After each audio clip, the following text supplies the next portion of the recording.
So I'm David Sturman, a policy analyst here at New America. Today we have Dr. Michael Osterholm, who's the Regents professor and directs the Center for Infectious Disease Research and Policy at the University of Minnesota. And Mark Olshaker, his co-author, who's also a documentary producer. We're here to discuss their latest book, Deadliest Enemy, about infectious diseases and the threat they pose. So without much further ado, I'll turn it over to them to give you a sort of opening presentation, and then there will be moderated back and forth and questions from you. Thanks.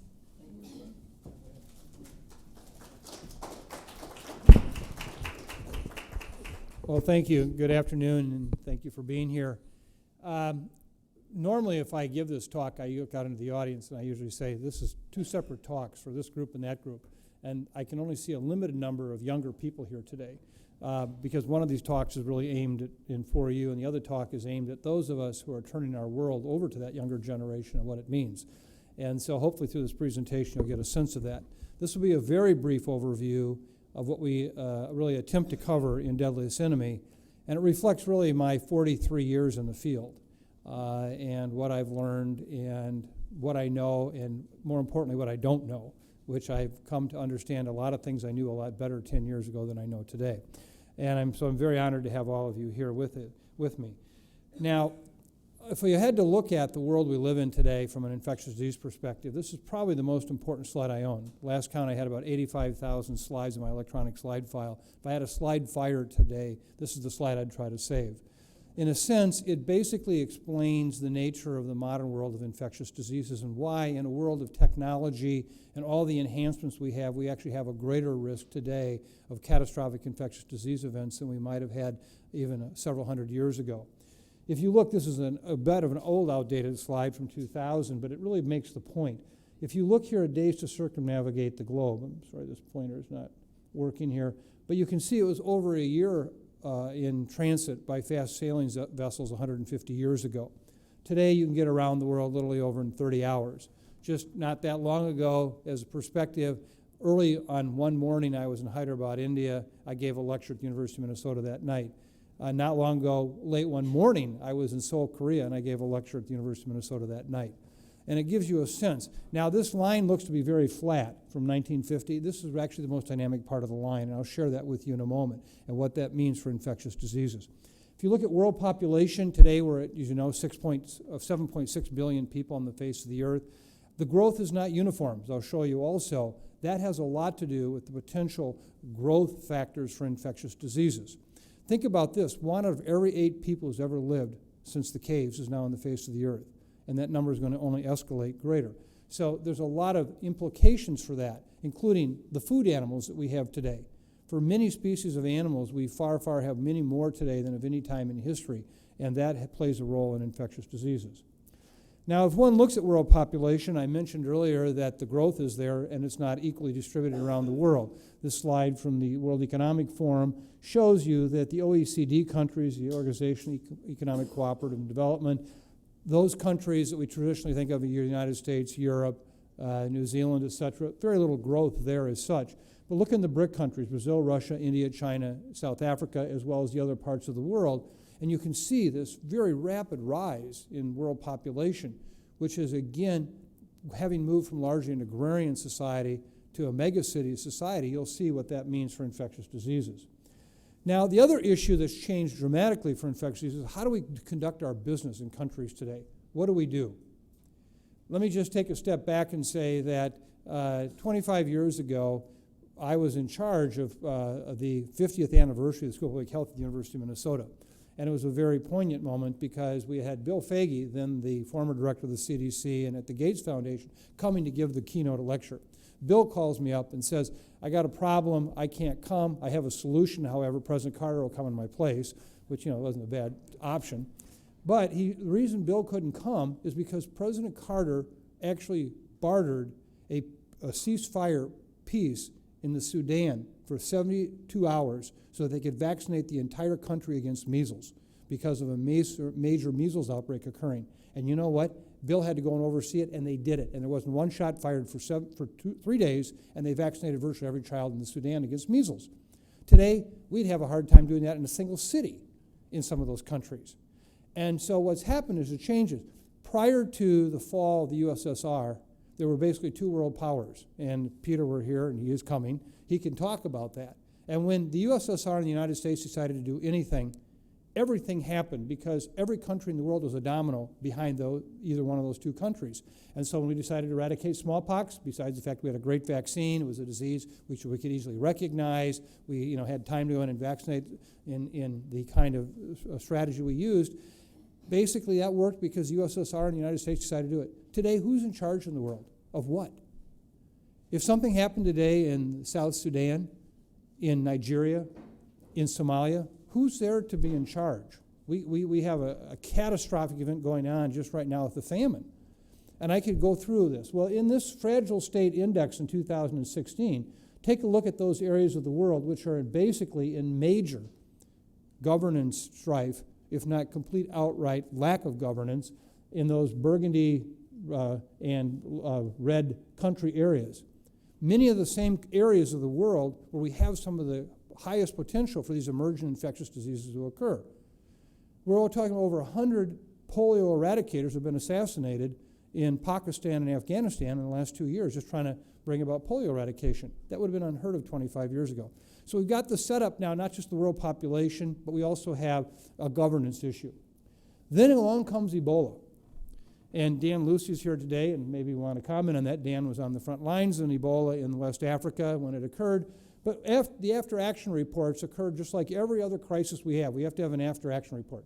Standard line, we're unprepared, crisis happens, we throw the kitchen sink at it, and then we do an after-action report. And then the question is what happens with that after-action report, and many times nothing. Well, the World Health Organization did a self-critique, which was actually quite thoughtful, as well as the National Academy of Medicine did a critique of the world governance and WHO's performance in the Ebola, as well as the London School of Tropical Medicine and Harvard. And all of them came up with this incredible set of answers as to what could have or should have been done. And I can tell you today, and I just came from a meeting in London on this very issue, there have been surely some changes made at WHO. But imagine if you ran an organization that had 194 board members on your board of directors. Imagine if you had an organization where, from a governance standpoint, when it was first invented, they made the regional offices virtually stronger than the central mothership. So the regional offices can kind of tell you to go take a hike if they don't like what you're doing. Imagine an organization whose dues have been frozen for so many years, we can't even remember back when they got a dues increase. So from a governance standpoint, we've got real challenges here. And in fact, people like Bill Gates, who have come to really fundamentally understand global health, as well as any of us in the public health trained world, will tell you that today his big concern about a catastrophic event is not another war, it's not an asteroid. Climate change, yes, is coming, but it's not here. It's an infectious disease epidemic or pandemic, worldwide epidemic. And he very clearly elucidates that in this New England Journal article right after Ebola, but more importantly in the last 5 weeks, he's also had 2 different discussions of this issue about both the risk of pandemic influenza and bioterrorism.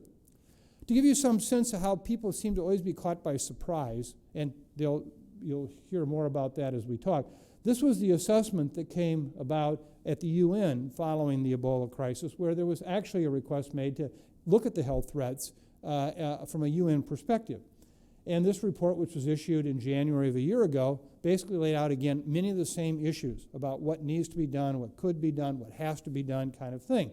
And it was really well summarized in the panel chair, when in his report he noted as a preface to the big report, following its extensive consultations, the panel notes that the high risk of major health crisis is widely underestimated and the world's preparedness and capacity to respond is woefully insufficient. Future epidemics could far exceed the scale and devastation of the West African Ebola outbreak. The panel was very concerned to learn that the emergence of a highly pathogenic influenza virus, which could rapidly result in millions of deaths and cause major social, economic, and political disruption, is not an unlikely scenario. Now, we say this over and over again, but what have we done to get better prepared for flu since that time? Virtually nothing, and I'll come back to that. This is the world we live in today, where we have not just close proximity of people living together, but it's where germs, quote unquote, can go from one population and spread quickly to others. These people here don't fly in planes much, okay, right in front. But the people just live back there do. And so one of the challenges we have today is this mixing and matching of the potential for infectious disease spread is very real. And that's what we have to deal with. Now, if one looks at what I'm talking about, here is an example of what's happening just in Africa itself. And people don't often realize that the fastest growing part of the world today is actually in Central Africa to Western Africa. And take an example of Kinshasa, Democratic Republic of Congo. Dan, we were just talking, has been there. I've been there. You look at that, 13.8 million people. But what that doesn't show you is that about 6 million of those people live in the most dire living conditions, the slums of Kinshasa. If West Africa was a gas can waiting for an Ebola match to hit it, Kinshasa is a gas tanker waiting for an Ebola match to hit it. And you're going to see that we're not any better prepared in many ways to deal with what happens today with Ebola than we were in West Africa. But look at 4 other cities in the DRC, over 1 million. Lagos, 13.2 million, 5 others, Nairobi. One of the most memorable experiences of my public health career was spending time in Kibera, outside in part of Nairobi, the slum there.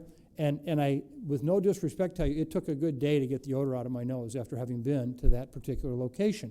Again, if you saw what was going on there, you'd understand the potential for infectious disease generation and transmission in Ghana, at Accra, and then, of course, Monrovia, Freetown, and Conakry. I want to point this out because there are actually more people, again, living in the slum of Kinshasa than lived in all 3 of the capital cities of what happened in West Africa. And in an op-ed piece that I actually had in the Washington Post in the summer of 2014, where I was trying to energize people to do something about Ebola, saying this was a big deal, we're all asleep at the switch. One of the lines in there was, the Ebola virus hasn't changed, Africa's changed. And that people didn't understand the urbanization of Africa fundamentally changed the epidemiology of Ebola and forever has. This is Kinshasa.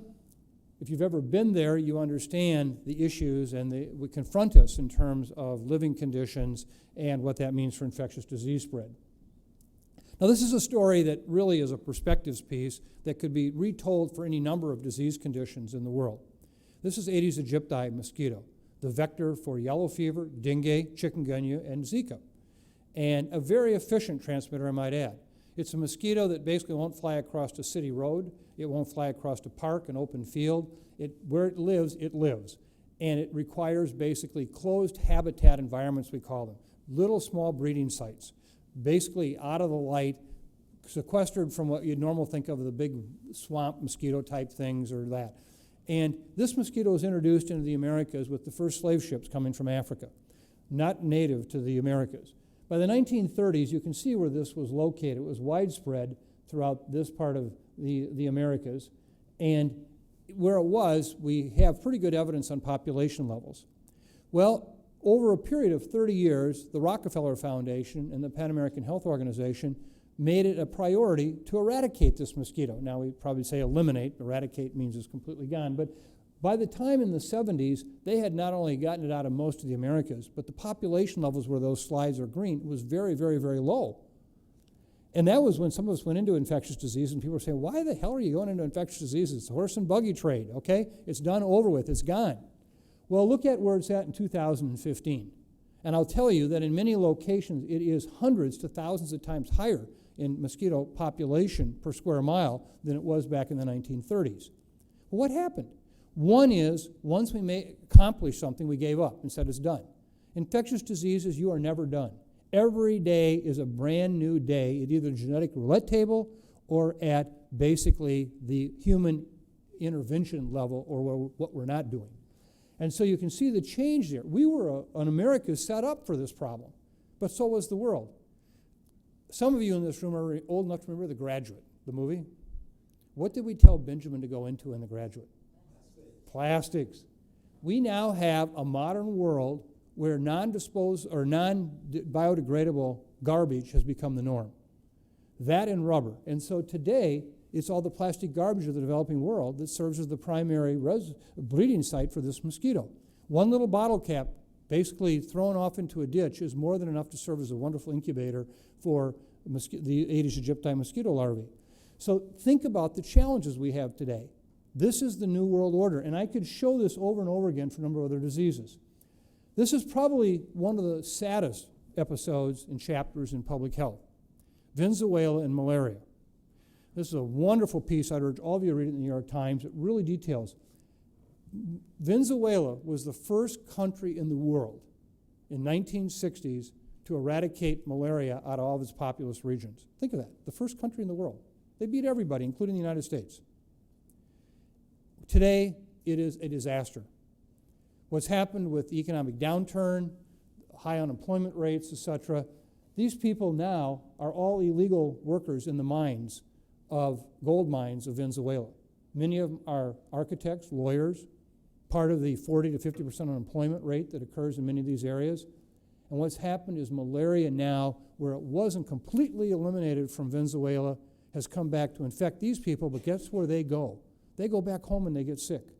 And we are now seeing a major change in the epidemiology of malaria in Venezuela, where it's urbanized malaria. It's in the major cities, something which, again, was the big accomplishment of Venezuela. So this is the part that we're talking about, where it's not just that we've made gains, we surely have from a technology standpoint, but we've had a lot of backsliding that is very substantial across the board. If you want to know about travel and trade, this is an indication. Last year, about 1.5 billion people, beating even the projections here, traveled across a political border for just the purposes of tourism. We have eliminated mountain ranges, oceans, big valleys, and political borders as any kind of a way to keep infectious agents out. And I will guarantee you right now there isn't a wall that can be built high enough, thick enough, or deep enough that will do the same either. So basically, this really is a critical issue of movement around the world. This is a slide that I took from yesterday. We monitor every hour on the hour. These are all the major shipping vessels in the world. They report their location and the weather. There's about 62,000 of them. This is where the warehouse of the world exists today. A fast freighter from Shanghai to Long Beach is about 9 days. They're in port 22 hours. They unload, reload, refuel, and they're gone. They're under Panamanian or Liberian flagship status, which I don't know what that means. Is it helpful? And the reason I show you this is because today, this is where many of the critical goods that we use every day are located. Let me just illustrate that. Several years ago, we did a study at our center where we interviewed a group of world-renowned PharmDs, all areas of medicine, doctorates in pharmacy. We said, what are those life-saving drugs you have to have every day or people die? Not cancer drugs, not lifestyle drugs, et cetera. What's on the crash cart in the emergency room that if I don't have that, I got a dead patient right now? We came up with 30 different drug categories. And of those, 100% were generic, 100% were made outside of the United States. For none of them was there any kind of stockpile whatsoever. It was just-in-time delivery. And if there is a influenza pandemic that impacts India and China right now, we are so screwed. The collateral damage that can occur to us will be remarkable. In 2009, when in fact the H1N1 pandemic of influenza emerged, one that was much milder than the 1918 emerged, there was a discussion on the very first day, we got to shut the border with Mexico. And my reaction on these calls was, this is nuts. It's already gone, trust me. And in retrospect, it turned out it was already in 40 countries by the time we knew about it, that it was even happening, okay? I mean, it'd be like fixing your screen door on your submarine after you're 100 feet down. Ain't gonna work, okay? But what people also didn't understand is the critical importance of Mexican manufacturing to our health. One example, ventilators, those things that keep you alive when you need to breathe and you're in an intensive care unit. Well, you have to be attached to a ventilator by a thing called a circuit. It's kind of like the plug-in to your iPhone or your Galaxy, whatever. They're all different. And you can't get on a ventilator unless you have the circuit that connects you to it. And circuits right now are a just-in-time delivery commodity in this country. And in Minnesota, where we have a number of different circuits used, 30% of all of our circuits were coming in daily from trucking in Mexico City. Had we shut the border, we would have run out of circuits quickly, and we would have had people dying because they couldn't get mechanical ventilation. People don't understand the nature today of the just-in-time delivery model and how an infectious disease could impact that. So several years ago, Mark Olshaker and I, Mark is here, my co-author and true companion on this document, said, it's not enough to write a story that just scares the hell out of everybody, okay? Because we could. you can't scare people out of their wits, you have to scare them into their wits. There are some huge challenges coming down the pike. And as we said in an op-ed piece, which I'll come to in a moment, in the New York Times last weekend, if there was ever an issue of national security, it's this. The potential to cause great harm and to cause the kind of mortality that's unimaginable really occurs with infectious diseases. So this book was really, if I can say from my own perspective, this was in a sense a kind of love statement to my kids and grandkids. That's why I go to work today. You know, it's no longer, you know, salary's nice, titles are okay, but in the end, what kind of world are we leaving our kids and grandkids? And so what we tried to do here was actually lay out why the problems are existing in a rational way so people could see this is not just, you know, some kind of scary thing that, you know, and what can we do about it? And that was the important part. And we actually came up with a critical agenda, a crisis agenda that actually says if we do these things, this will make all the difference. And let me just, in the remaining moments here, just quickly just review a couple of these with you. The first one, and these are in priority, we think, of what really has the potential to change the history of our world, both in terms of morbidity and mortality, but also even governance and economic terms. The first one, influenza, influenza, and influenza, just like real estate, location, location, location. There has never been, over the history of humankind, a disease that had more impact on humans than influenza, and that includes smallpox, which was a very serious disease. In this case, think about this with influenza. This is a virus that its natural home is in the gut of wild aquatic birds. That virus can't just infect humans. But there are times when that virus goes through genetic changes, either passing through an animal species that can be affected by bird viruses like pigs, or it changes in such a way through mutational changes that can directly infect humans, but then humans not only can get infected, but they have to then transmit it themselves. What we worry about as a world, and this goes back to antiquity, there have been at least 10 influenza pandemics just since the 1600s that we know of, where a new virus emerges out of the bird population, gets into humans, and now humans can transmit it to other humans. The most notable of those epidemics, of course, was the 1918 swine flu, where at a time when the world was 1/3 the population it is today, over 100 million people died, more than all the major wars of the 20th century. And today, we are not any better prepared to handle influenza than we really were 50 years ago. One is the risk for this has, we believe, grown dramatically, and it's in part been due to the fact of the need to feed the world. What do I mean by that? Today, the most efficient transfer of energy to protein is in poultry. And so today, we've seen an explosion of domestic poultry production around the world. One example, just take Shanghai, China. Today, to feed Shanghai, there's 100 million chickens born every month in the peri-urban region of Shanghai just to feed Shanghai. From the time that chicken is hatched till it's a chicken breast on somebody's plate or in somebody's soup is 35 days. Every month, 100 million chickens are born to supply just Shanghai. When you look globally, the implications are huge, and we need this food source. So we got a problem right now because we have had a pandemic of influenza in birds occurring in the last several years. Unprecedented what we're seeing right now with H5, H7 viruses, et cetera, that are really very scary. And so if you're a bird today, you are in the middle of an influenza pandemic. We've seen it in North America. Right now, Asia and Africa and Europe are really getting hit hard. Every time one of those viruses transmits between the birds and one-off transmission to humans or to pigs, we have another throw at the genetic roulette table again that could give us a virus we're concerned about. Well, we may have one. Actually, ironically, we wrote about it in our book 10 months ago, and if you followed the news the last 6 weeks, the scenario is almost identical to what we put in the book of a virus called H7N9 that started in China 4 years ago with basically seasonal occurrence of transmission to humans, no evidence of transmission from human to human as such. This is a virus that, unlike previous viruses in birds that transmitted to humans, didn't cause the birds to get sick. In the past, we've always called these high-path viruses where the chickens got sick too. So we knew that there was something going on. Well, in this case, people started getting sick. About up to 40% of the people died when they got H7N9 infection, but we had these low-level, several hundred case a year kind of things. Well, now, this year, something's happened very different. We don't know what it is, but we've had more cases in this last wave, over 500, than we had in all the previous activity to date. What's also disturbing is we've had 3 instances now of evidence of ongoing person-to-person transmission in the cluster. And are we sitting on the edge of the next pandemic? I hope not. Could it happen tomorrow? Yes. Finally, for flu, we're still using a 1940s flu vaccine. Our studies were some of the first to document it doesn't work nearly as well as public health said it did. Some years it doesn't really work well at all. And it takes months to make. Well, when a pandemic hits, it's now.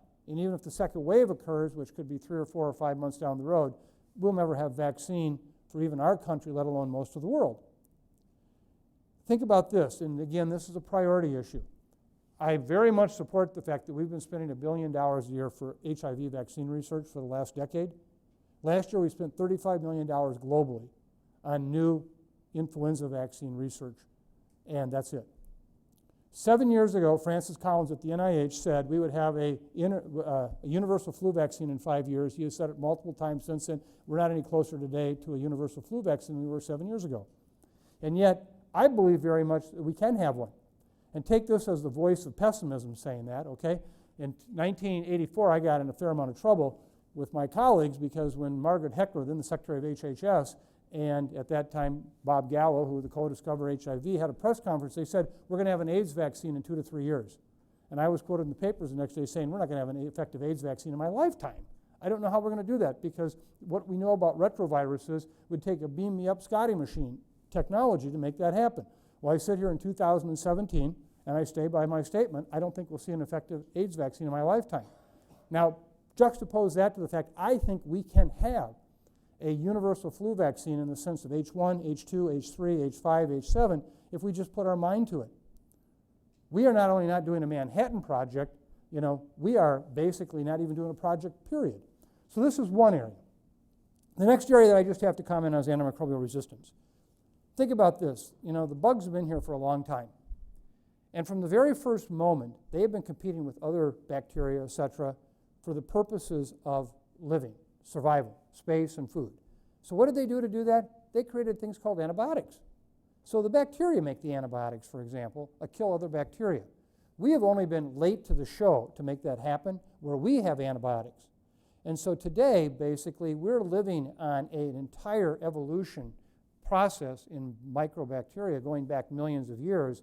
But what we did is we jump-started it like nobody could imagine because we suddenly start using antibiotics by the tons and tons and tons, and we've put this hyper-evolution in place.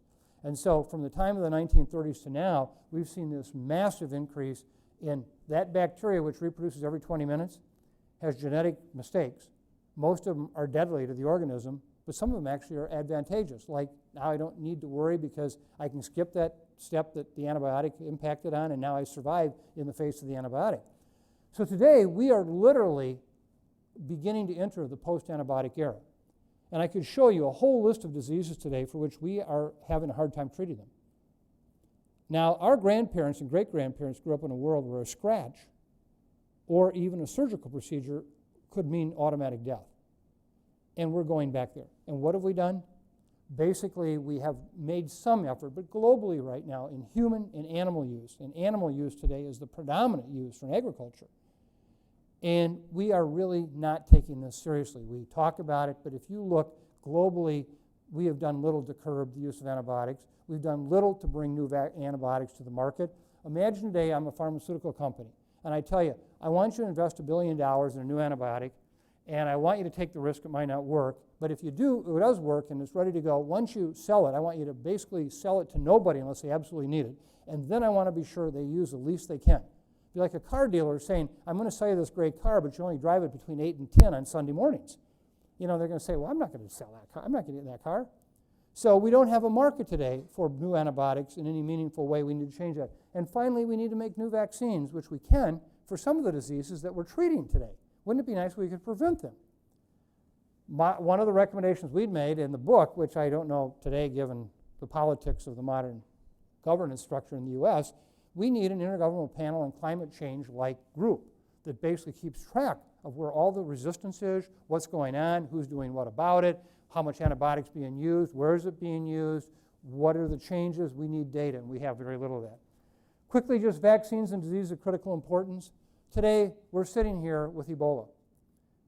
We have 3 major vaccine manufacturers that put forward vaccines. One just got out of the market completely after having spent $400 million, and there's a $5 million pot at the other end of the rainbow for buying vaccines.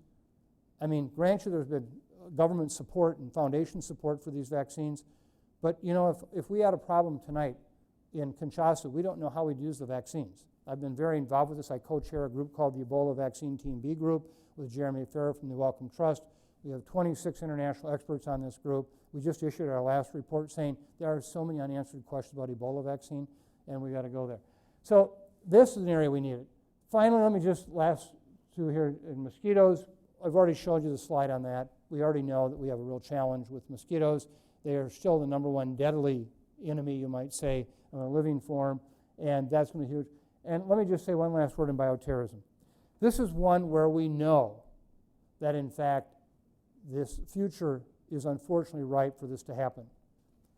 It's just a matter of time.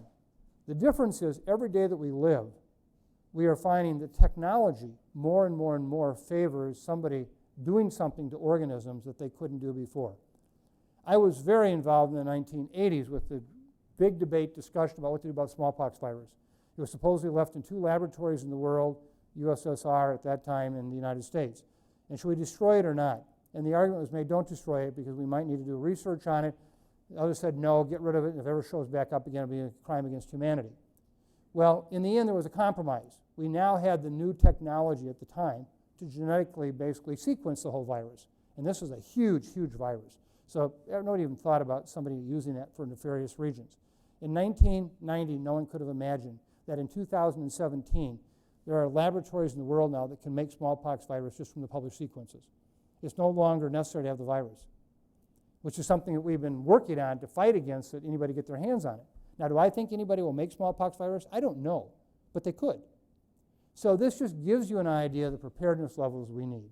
All the other priorities are in descending order for us, but you'll note that it's about doing genetically engineering the bugs. We still have to deal with HIV, TB, and malaria.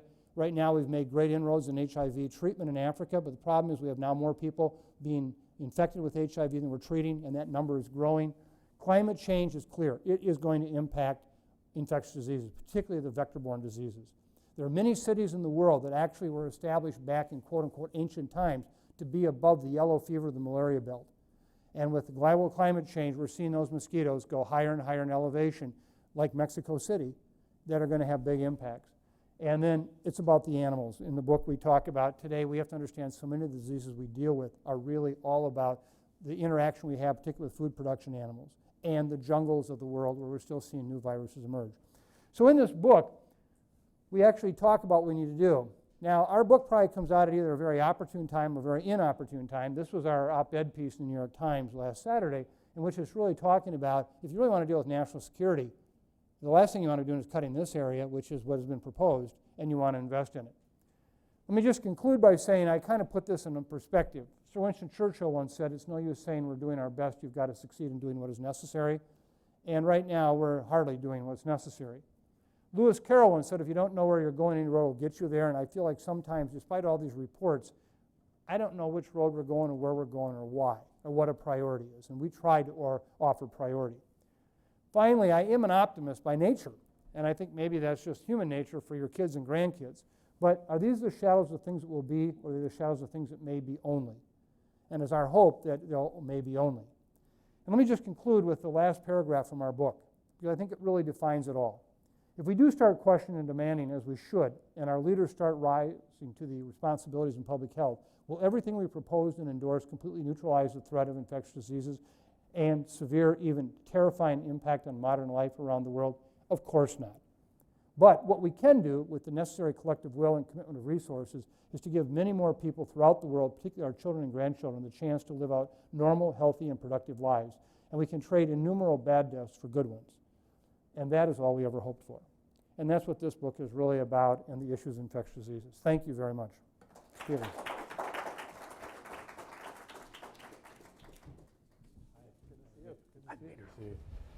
Well, thank you for that brilliant presentation. And we'll open it up for discussion. And I had a couple of quick questions. One question I had about the 1918 virus, was it particularly, I mean, the number of deaths, is it related to the fact that there had been a world war at the same time and that somehow collective resistance was lower? Well, not that collective resistance was lower necessarily, but you had a large concentration of people together and you had them moving across the world. But we call this the Spanish flu primarily because Spain was one of the few countries that had an open and free press, and they admitted that they had this. Probably started where? In Kansas, would you say? Yeah, it could be. I think one thing, though, that was very instructive about 1918 influenza, and there's been a great debate about this, and I'd urge you to go back and read John Barry's book, The Great Influenza, as well as our own. But we actually got a glimpse of this in 2009. This H1N1 virus in 1918 and the one in 2009 were kind of kissing cousins, but they were not the same. It's kind of like the Minneapolis phone book. There are 28 Donald Petersons in the Minneapolis phone book. In 1918, the highest death rates were actually in older children and young adults. Not in the old, not in the very young, which we typically see. And we believe a lot of that actually had nothing to do with secondary bacterial infections, which you typically think of with flu. So in a pre-antibiotic era, you could say, yes, this would be a bad thing and it won't happen again like that because we have antibiotics today for pneumonia. But in fact, we think it's actually related to a thing called the cytokine storm, which is your own immune system kicking in. It turns out that when you adjust for life expectancy, the average age of deaths in the 2009 pandemic was actually lower than it was in 1918. The number one risk group actually were people who were, for example, pregnant women, et cetera, died.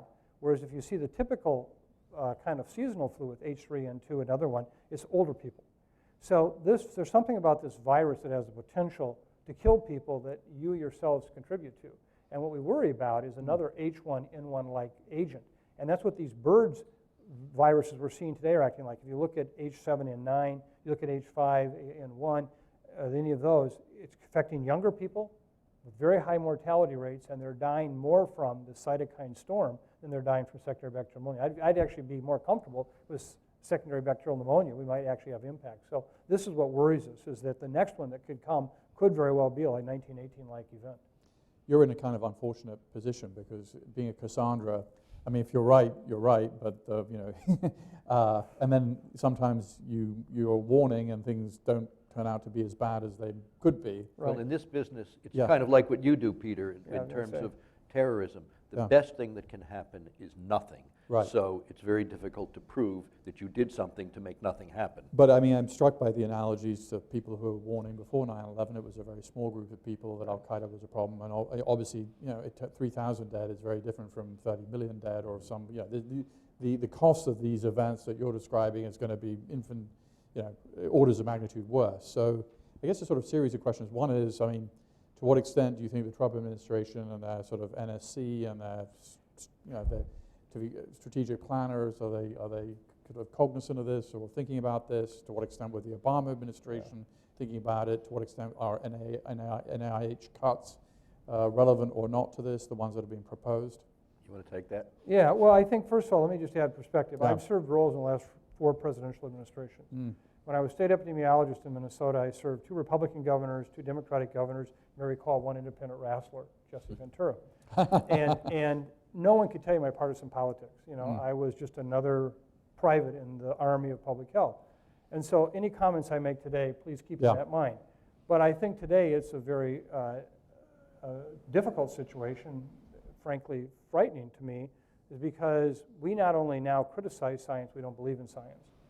And so we have always operated out of a science-based approach.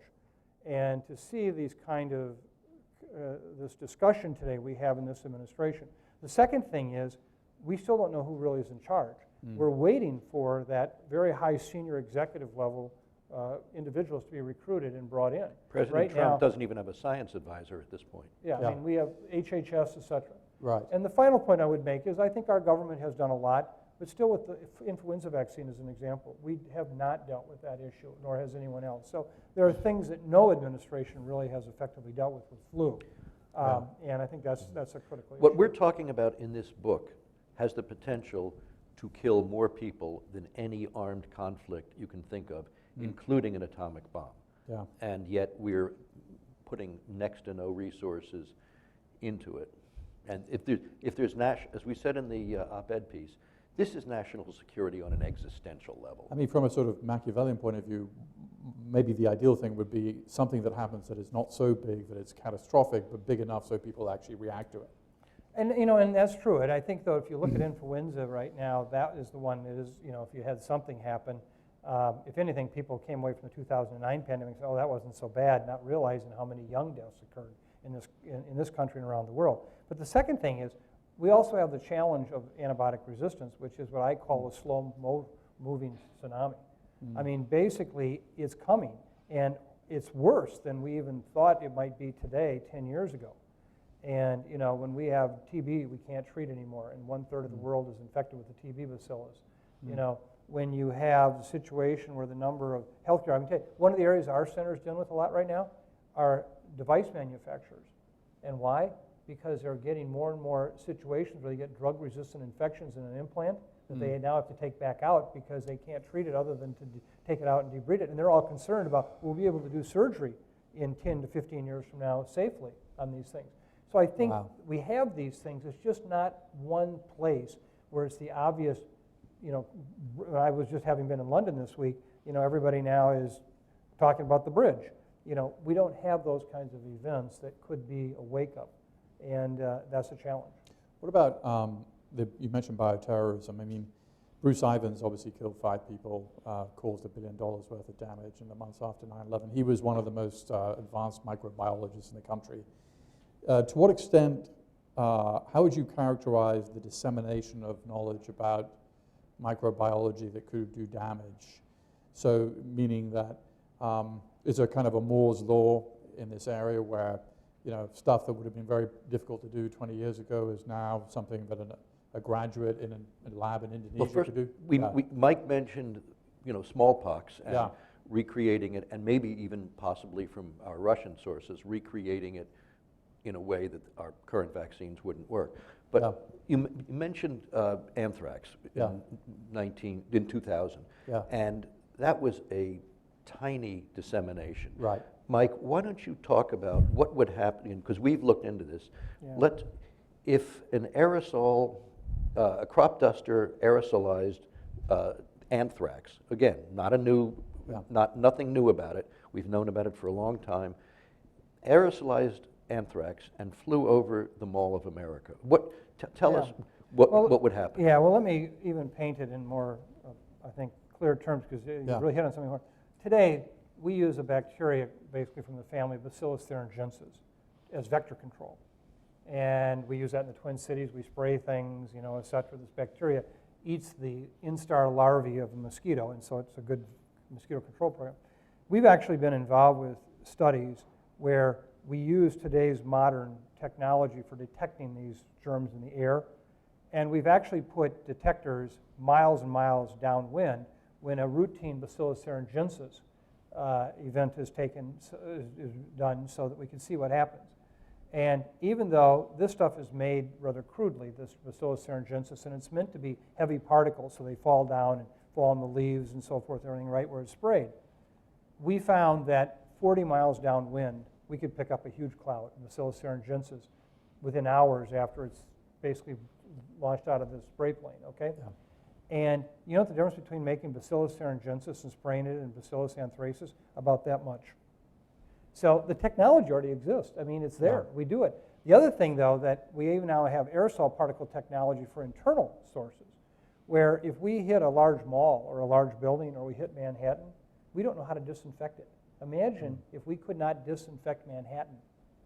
How would you run New York? Okay, so the counter-argument, because Al-Qaeda obviously tried to develop anthrax weapons, and they never could weaponize it because, I mean, anthrax is naturally occurring, but it's relatively hard to weaponize. Has that changed? I mean, I'm doing now 15 years ago, Al-Qaeda had this program. They had an Indonesian biologist who was going around trying to find weaponized anthrax. Is it easier today now, or is it just I don't even know what weaponized anthrax is, because the term it gives you, because all you need is regular Bacillus anthracis. You don't need to, the weaponization occurs in how you disseminate it. Okay. In Bruce Ivins' work, and I do believe he was the perpetrator, you know what the weapon was there we never realized? It was either the pressure of the sorting machine as the letter went through and it puffed it out, or was the mere energy of opening it. That was the entire weapon structure of those letters. Today, I just gave you an example of spray planes for the purposes, which we already do a lot of, Bacillus thuringiensis spraying. Yeah. Only difference is, do I grow up, 30 pounds of Bacillus anthracis spores or 30 pounds of Bacillus thuringiensis spores? The anthrax is naturally occurring, right? Exactly it is. But it doesn't, since it's naturally occurring, presumably it's not weaponized in its natural state. Well, it is actually. It's Okay. weaponized in the sense that Once it gets into the lungs. Yeah, one of the things we learned with the Ivan work, for example, was there was nothing unusual about that. It basically wasn't that different than any other strain of anthrax we might find. What made it more efficient was just how it was made as a powder, so that it basically, when it was being weighed at USAMRIID on the scale, you could actually see the weight decreasing as it just literally kind of drifted off the scale. It just in the air, ambient air, just basically was, it's kind of like, think about when you go into a department store today and you're 2 aisles away from the perfume section, but you can still smell it. Okay, it gets into that level. And so where weaponization occurs is less with the bug and more with how you deliver it. Okay. And so today, we have the ways to deliver it, unfortunately, which are far too effective, that we use every day for a dual purpose use, i.e. spraying. So are you more concerned about terrorist groups developing these kinds of weapons, or a biologist adopting jihadist ideas or choose your ideology? And what's the big, because it seemed, Ivan's had very idiosyncratic beliefs. Yeah. But he was able to do quite a lot of damage. And I think there's been a lot of attention about, well, can Al-Qaeda or other groups develop these weapons? And we've seen ISIS, for instance, deploying crude chemical weapons and the like. So, but it seems to me that a graduate level biologist in a lab in Indonesia who suddenly decides that he wants to make a statement is actually really the problem. Right, and this is actually ironically the question I'd ask you. Yeah. Because we found what, is a group like ISIS going to continue to do things that blow up, et cetera, as a primary choice? Ironically, the barrier to them to do this is not about can they grow the bug or not. We know how to do that today. It's how do you deliver it. And what we're fortunate with, and I say this publicly because this has been a widely discussed area, so we're not giving the Al-Qaeda or anybody else, intelligence information. It's just a matter of linking it up to already existing means of dissemination. And we know we can disseminate it wildly that way with that kind of plain kind of dissemination. Or today, the equipment. I mean, the reason you have touch pads on your microwave is because we know how to lay down a very, very fine, thin film now on a touch pad that sends an electrical current that turns on or off your microwave. That's called aerosol particle technology. So when that's made, that film is put on there in a very, very thin way. Well, that same technology, which is widely available today, could just as easily be used to disseminate infectious agents. So you don't have to invent a lot of the things that 15 or 20 years ago people were thinking about inventing. Today, they're just routinely available. And that's one of the challenges we have, is just putting those together. So your question is, could it be a rogue microbiologist? Absolutely. Could it be a terrorist group? I think that gets back to motivation and which weapon they find easier to use or want to use. Yeah. But I think they could surely do it. And of course, in your field, you talk about what do you do with an enemy who's apocalyptic, who doesn't care if he lives or dies. Yeah. So you've got the same problem. Well, let's throw it open to questions. If you have questions, can you wait for the mic and identify yourself? And we'll start with this lady here. Thank you. It will come on, I think. Hello. Melissa Hirsch, I'm a risk consultant. And actually 2 things I want to hit on. One is the national security side, but I think Peter mentioned something about being Machiavellian. And actually that's the conversation I had with the NSC earlier this morning before coming here, which is in my career, I used the perception of the threat of bioterrorism very early on as a way to garner political and financial assistance globally to build disease surveillance. So there was a clear national security argument that could be made, and this was at the global level. But in terms of antimicrobial resistance, I'm fascinated with the concept of people just using the word security after it. It's a security threat, but nobody's taken the time to actually articulate what that means. So besides coming to some sort of consensus on that, I'm interested in what you perceive as being, or who needs to be at the table to make that assertion and to define it. Because it does depend on the messenger, not just the message. Well, I think just coming back to the issue of antimicrobial resistance, I mean, again, there have been a series of events that have happened. But think in 1900, average life expectancy in this country was 48 years. Today it's 78 years. For every 3 days we've lived in the last century, we've gained a day of life expectancy. which it took us 80,000 generations for the caves to get to 48 years, okay? And that occurred because of largely public health, i.e. sanitation, meaning that you now had electricity, you could pump safe water, you had sewage systems, you had refrigeration for food, you could make vaccines, but also as antimicrobial being available, and people didn't die in the battlefield from a simple wound. That is what killed them later on. And so from a military standpoint, I think that clearly antibiotic resistance is going to be just as much an impact there as it's going to be in any way of everyday health. And that's what we need to come back to. That's right. Exactly right.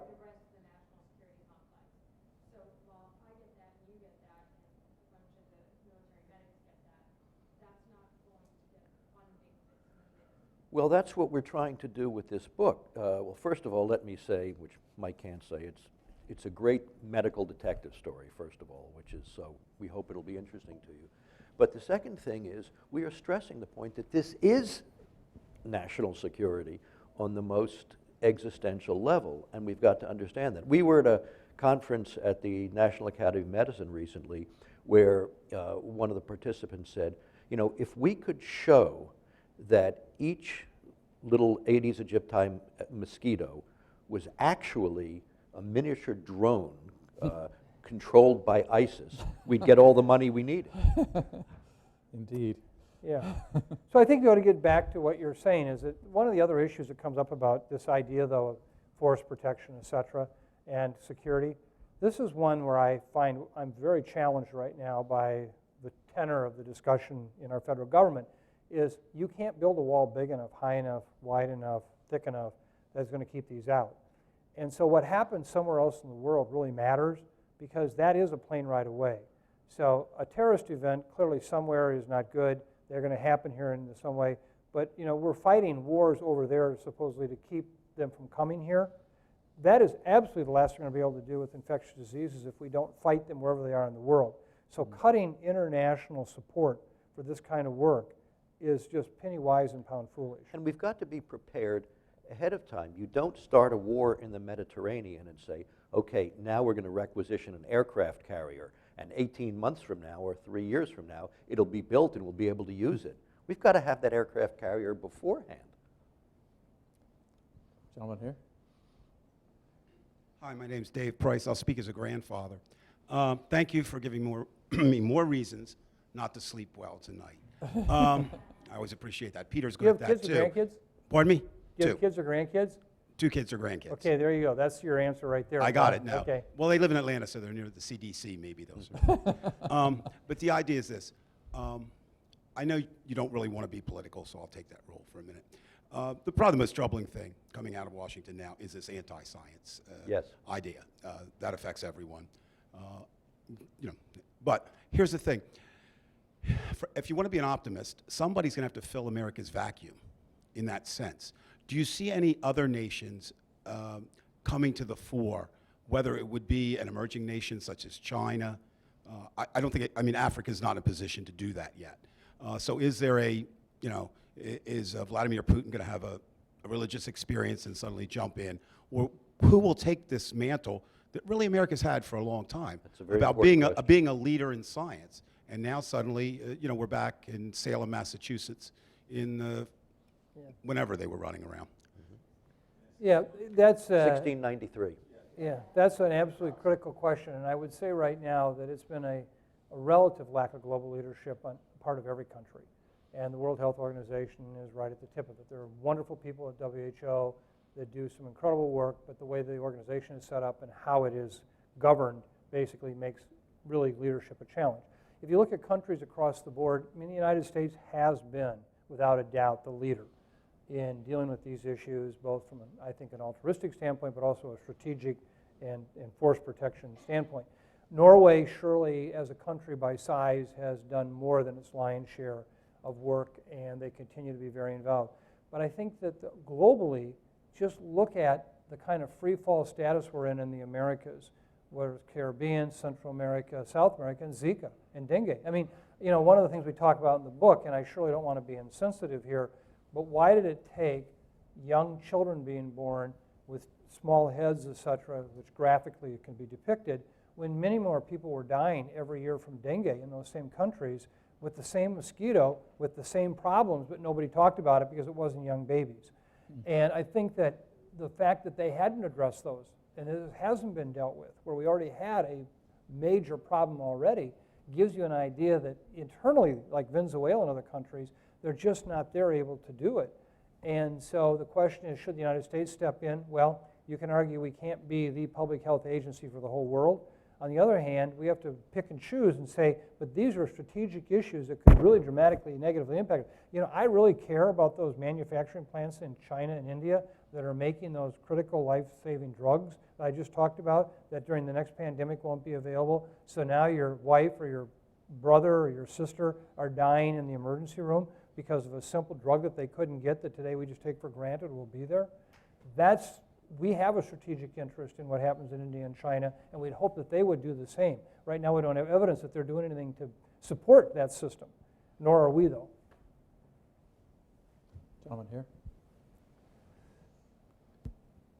Thank you for the excellent presentation and discussion. I used to be with the Global Network for Neglected Tropical Diseases at the Sabin Vaccine Institute and working a lot on political advocacy. The world certainly changed in the past year, but I think at the G7 summit, we had Angela Merkel putting on antimicrobial resistance, Ebola, and neglected tropical diseases, yay, on the agenda. That's about the highest form of political commitment you get globally, where the G7 countries discuss this and commit to this. So I think the point you raise in your conclusion is important, getting the leaders to pay attention to things. So we had it at the highest level of political commitment. We've had diseases come to the shore of the United States, Ebola, Zika, all of that. You know, so with that being said, you know, what's going to actually turn this around? Because political commitment is usually the big issue that affects resource allocation, and that's certainly not there. And sort of linked to that second point, you know, while there is reason for concern, the progress we made is a double-edged sword, and we have new technologies, CRISPR, and finding new ways of understanding surface antigens, et cetera, which could lead to breakthroughs for prevention, and vaccines, I think, are the answer to all of this. So, so if you had two concrete wishes to turn things around, what would they be? Well, let me put this in context because you've made a very important point about the G7. Immediately following Ebola, fortunately, Angela Merkel was, as you know, heading up the G7 group, and she actually put a great emphasis on this global security and health in general. And since her term ended and went to the Japanese, we've seen it almost melt away. I mean, there's no pressure right now in the way that it was before for G7 to take this issue on. And so I think that's a challenge. Part of what we've always needed in innovation, I think, and around any kind of problem has been, what does the private sector get from this? I mean, how do they participate? And, you know, what do they do? I mean, we have this industrial military complex that benefits, you know, from the fact that countries are worried about going to war. They build airplanes, they build warships, they build missiles, et cetera, et cetera. We don't have that push-pull in public health and infectious diseases. Right now, I think we've seen the last of the major companies get involved with major vaccines because after SARS and now with Ebola and even with Zika, there's no real major player that's leading the way on this. Basically, they said, you know, it's a lost leader for us. We're not going to deal with this anymore. So my first real wish would be is that we could see this as a strategic security issue and that we had engaged the private sector to say, you know, I know you're a pharmaceutical company, you make a hell of a lot of money on lifestyle drugs, okay? Sell all the Viagra you can. But we need these drugs and we need these vaccines for which only you are uniquely qualified to make, to do the research. And you know, we've tried as a government to make vaccines and have never been successful well. It really, the private sector holds the expertise that we need. And that we set up that kind of incentivized outcome where we actually do find ourselves coming up with the new vaccines, where we come up with the kind of drugs and we put that together. I think the second piece of it is that if I had a wish on anything, I would have to say just to take a major one off the table is flu vaccine. we could deal with that tomorrow. I'm convinced of that. And for some reason, we just continue not to. And we're going to wake up one day, another flu pandemic, and we're going to wish that we had invested. It would be so penny wise and pound foolish. And just to give you in a sense that, Mark, if you could tell the story about Dr. Sheets, and it's in our book about what he said to you in your interview. I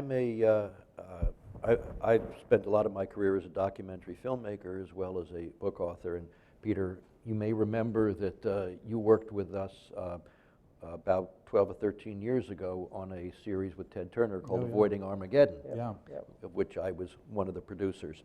I was doing an IMAX film about big weather, hurricanes, tornadoes, monsoon, and my producer and I were at the National Hurricane Center in Miami.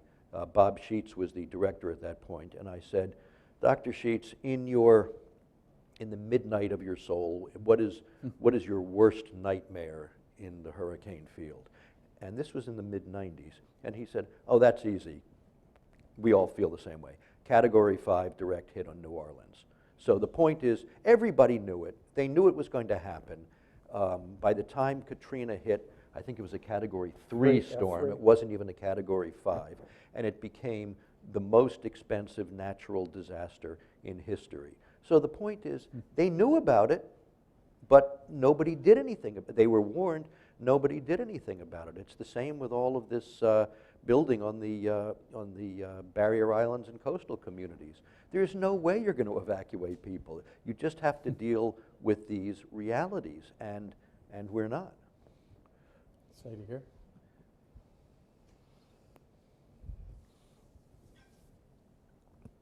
Hi, Bara Vaido, a CQ researcher. I wonder what you make of the $500 million fund that Trump did propose in his budget. Have you talked with anyone about where that idea came from? I mean, it seems like so maybe somebody's paying attention. We have no idea where the money is going to come from, number one, and we don't know how much it will offset all the other costs. You can talk about it more just a specifically if you clarification, want. what is this fund for? Well, right now, when you have an emergency in this country, the Stafford Act oversees that and empowers FEMA to do what they do. And unfortunately, that act actually does not include infectious disease-related events. So that, in a sense, if we have an emergency situation, we don't have a fund to draw from, we don't have an authority in many cases. And so the intent here is to try to develop a fund similar to what FEMA has. So when you have a crisis, CDC and NIH and everybody else in the state health departments don't have to somehow wait for an appropriation to go through the Congress and be signed, as we saw with Zika. And there are still a lot of questions about that, how it would be done, where it would be done. Would it be international only? Would it be international and domestic, et cetera? I mean, it's a great idea. We very much support it. But as Mark said, what we're worried about is that will it rob Peter to pay Paul?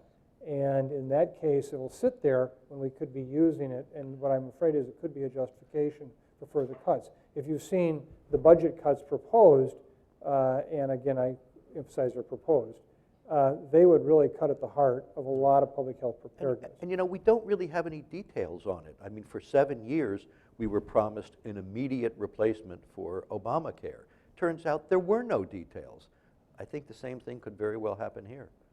Also, you talked to Bill Gates, and he did meet with the president. Did you get any readout from him about? He said that the president listened carefully. He did, yeah. That's about all we can say. Yeah. Which is more than maybe most people get. But as we say in our book, Mr. Gates does have some very good ideas. I mean, one of the things which he told us, which we think is a very good idea, is, as Mike said earlier, the war against infectious disease is a constant ongoing one. And the Gates Foundation, the Wellcome Trust, a couple of others, have sent people out into the fields to try to deal with these huge questions of malaria, of polio, people, and diseases like that. These are serious ongoing threats. But if we have people and supplies and resources out in the field to begin with, if there is an outbreak and these people are dual trained and supplies are available, like vaccines and pre-positioned, that's a good dual use. That's something that we can really benefit by, having these workers shift over from chronic diseases to pandemic diseases or epidemic diseases right away. And there should be much more planning like that, which is why we in our book advocate not so much a World Health type organization, which, as Mike says, has 193 directors. We want a NATO type treaty organization where when anything happens, the agreement is already there and the resources are pre-positioned to deal with it before it gets out of control. I mean, Mike can tell you, because he studied this very carefully, we really dodged a bullet with Ebola in Lagos, Nigeria. You might want to talk about that for a minute. Yeah, I mean, we came close to losing it there. The one thing we had going for us was the fact that the public hospitals were on strike. And when that individual flew in to Lagos and was seen early on with Ebola, he actually went to a private hospital, which actually made it easier to contain based on the healthcare delivery of the physician. And there were foreign polio workers. And then CDC had its polio eradication team drop what they were doing and get involved, and that really helped. But let me just add a follow-up to your point here I think is a good one, and this really fits your world completely. I've been very involved with the MERS issue. I've actually been in the Arabian Peninsula working on this Middle Eastern respiratory syndrome. It's a SARS-like virus where with SARS, it went from bats to badger dogs and palm civets in the markets of the Guangdong province and to humans. And once we realized the intermediary source and that we could get rid of them out of the markets and we stopped the faucet, our job was just to clean up what was already out here. Okay, and we did. Now we got a situation with MERS, a very similar coronavirus that infects camels, and it's in camels. And it's a challenge because if you know anything about camels in the Middle East, they're sacred. I mean, you're not going to get rid of camels, trust me. But just think of the following. There are about 14 million dromedary camels in the world. Only 1.5 million are actually on the Arabian Peninsula. The largest number of dromedary camels in the world are actually in Somalia, 7 million. The Horn of Africa has about 9 million overall. Now, we have good evidence that this MERS virus, which is in camels, not making them very sick, that is on the Arabian Peninsula is different than similar MERS-like viruses in camels in Africa and even some in Asia. And it's akin to likely what happened with Zika, where the virus changed over time, and what's occurring on the Arabian Peninsula is a different MERS virus. The beauty of that is 99.9% of the camel trade is selling into the Arabian Peninsula, not going out. So we never see the virus come back. It's out. It's a matter of time before that virus on the Arabian Peninsula gets to the Horn of Africa. And when it does, all hell's going to break loose. It's going to make Ebola on the west side of the country seem as if it was just another outbreak. Tell them what happened at Samsung Medical Center. Yeah, I will. But so if you already know that as your work, you know, where are the hotbeds right now for, if you want to look at terrorism activity, et cetera, then now you throw in, on top of the issue with famine, you throw in this horrible MERS situation. It's just a matter of time before it's going to happen. I also follow up to that. I mean, the Saudi authorities have not been very forthcoming about this issue. Is that correct? Well, they haven't. They haven't. I mean, it's been difficult to deal with them. But what's more important is here's all the wealth in the world there, and you know what? We don't have a MERS vaccine that's far along at all in humans. We got one in stage, you know, basically phase 1 studies, and they don't see the issue.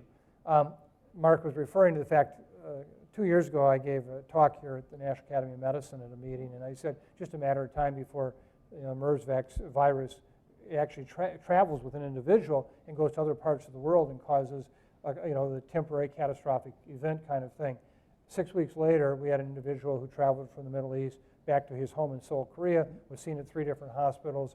An outbreak ensued there, and it was a horrible situation where in one morning, a person he infected transmitted to 80 people in the emergency room at Samsung Medical Center. If any of you have ever been to Samsung, it's as modern as the Mayo Clinic or Johns Hopkins or Cleveland Clinic, and they were closed to new admissions for 6 weeks. I mean, what happens when you have MERS? What? What happens when you contract the... Basically, it's a pneumonia-like illness. About 30% of the people die from it. It's just like SARS. Huh. And so it's the very same thing. And the cost to Seoul in Korea, in all the trade travels issues that occurred, all the cancellations, what happened with the healthcare delivery, the shutting down of Samsung Medical Center was astronomical. And again, we're going to have more of those. We could shut down the Mayo Clinic tomorrow. We could shut down Johns Hopkins if one of these individuals comes and transmits here. This is also clear, but we don't do anything about it. We should be crashing a MERS vaccine right now for humans. We're not going to get it out of the camels. Maybe a camel vaccine would work too. But the bottom line is we always wait till after the problem hits, and I can see this one as clear as day coming. East Africa one day is going to be lit up with MERS, and we're all going to say, gosh, why were we so surprised? I was just telling some here, I gave my first lecture on Zika 18 months before the first case in Brazil was documented. And it was just so clear to me that it was coming. We had the Aedes aegypti there. We saw what chikungunya did once it got introduced into the Americas. It quickly swept through there. And I actually said, well, it's just a matter of time before Zika comes. And when it comes, it's going to spread just like everything else. And it did. We need to be more creative in our imagination, maybe, and anticipate these things. We don't do it. We wait until the crisis happens, and we go, oh my gosh, we were surprised. And we just shouldn't be. Yeah. Any more than you are with terrorism. I mean, you've done that with your whole business of trying to say, what's next, what's coming. Right. But this is really a bigger, much Yeah. bigger problem. Any other questions? Okay, these gentlemen here. Hi, thanks. My name is Jack Krapansky, unaffiliated. I'm just wondering about the role of the airlines. Like, was it with SARS where they first started using checking people's temperatures? You know, can the airlines? Ebola. SARS Okay. they did too. They did with SARS in 2003. Okay, so yeah. Can the airlines improve their role, or is that a weakness or a strength that we have? Since we're running out of time, can we ask his question as well and select them together? My question was just about, so if everybody is warning about antibiotic resistance and we know it's inevitable, like sort of what is it going to take to actually do something? Is it really just going to take a pandemic? I mean, is that what it is? Well, we could avoid that if people would read our book. Well, and buy it. in fact. on your first question here, let me just say, it turns out temperature screening methods are not very reliable, and that, so, that hasn't been the good way to do it. The big thing is if somebody is sick, they need to be seen quickly. I've actually investigated multiple exposure situations on airplanes with all kinds of different diseases, most notably drug-resistant TB, and it's been a very limited way. It's more moving that person to someplace else that they then transmit to others. The plane itself hasn't been a major amplifying factor, which you might think it would be.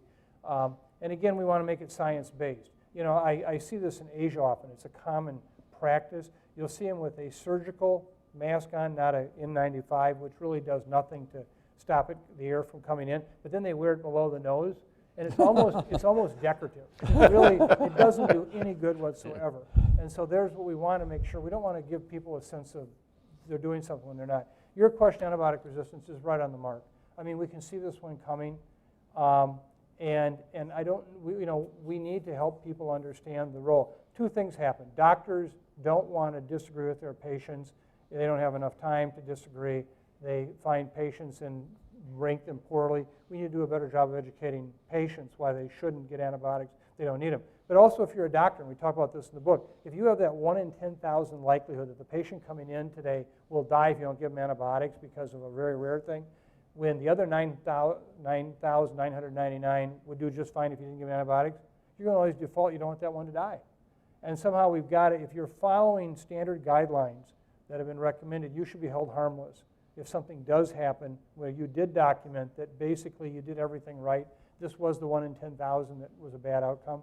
Otherwise, the losses to the society in general. I mean, that's why medicine has something called best practices. And if you follow best practices, you should be okay. But just to sum up on antibiotics, it's a two-prong approach. We need to support the development of new antibiotics, and we've got to exercise the stewardship to conserve what we've got. And particularly in animals. Today we are awash in antibiotics today. I mean, China exports by the metric tons antibiotics every year for use in animals throughout the developing world. And I mean, we're putting that stuff out like candy. Thank you. Thank you very much, both of you, for a brilliant book and presentation. And we're really honored to have hosted this and such an important subject. Can I just say one last thing? Yeah. I never get an opportunity to do this. Yeah. Peter has been one of my heroes in a sense for many, many years. I mean, his work has been an incentive to many of us. And you have been very brave in what you've done, and you've stuck your neck out. You put your life at risk, in fact, to do this. We need more people like Peter in our business. And if we did, I think that by itself would be a huge benefit to have that. Just tell the truth, Peter is a very good example of why we should support immigration. I was born in Minneapolis. Is that right? Thank you very much, sir. Thank you very much, sir. Thank you.